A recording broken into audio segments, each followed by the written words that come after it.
Madame, Monsieur, bonjour. AZF, le sigle de l'usine de Toulouse dont les ateliers ont explosé le 21 septembre 2001, faisant, je vous le rappelle, 30 morts et plusieurs centaines de blessés.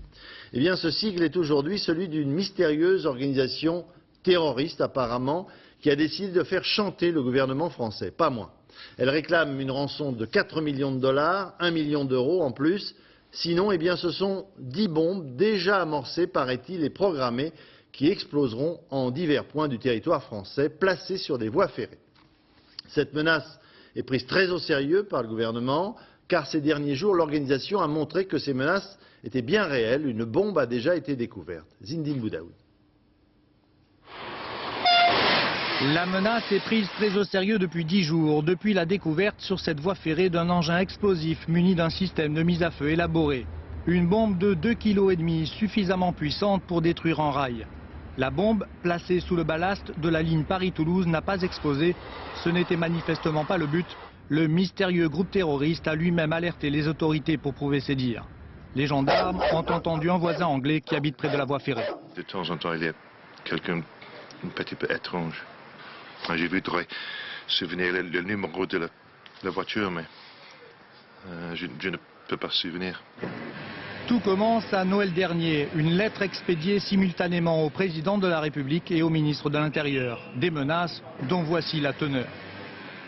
Nous sommes un groupe de pression à caractère terroriste créé au sein d'une confrérie laïque pour lutter contre un système économique dévoyé, des États hypocrites, des médias complices, un enseignement médiocre. Le groupe se fait appeler AZF et promet de faire rapidement parler de lui. La menace se précise début février dans un second courrier. Nous avons placé une bombe. Nous voulons 4 millions de dollars et 1 million d'euros. Êtes-vous d'accord pour collaborer? Au ministère de l'Intérieur, une cellule de crise dirigée par Nicolas Sarkozy gère la situation. Feu vert est donné aux enquêteurs pour prendre contact. Les consignes des rançonneurs sont suivies. Contact est établi via le réseau Internet. Qui se cache derrière ce groupe? Plusieurs services de police sont mobilisés pour le savoir. Les spécialistes du grand banditisme comme ceux de la lutte antiterroriste. Les conditions de remise de la rançon sont rocambolesques. Avant-hier, un hélicoptère décolle de Villacoublay pour remettre la rançon, destination l'aérodrome de Villemaury, tout près de Montargis. Là, une lettre indique la marche à suivre. Prendre la direction du sud sur l'autoroute pendant quelques kilomètres et vous trouverez une bâche bleue, déposez la rançon et repartez. Mais l'hélicoptère ne retrouve pas tout de suite la bâche bleue. La remise de rançon est un échec. Jusqu'ici, le secret avait été bien gardé. Hier, le ministre recommandait le silence aux rédactions.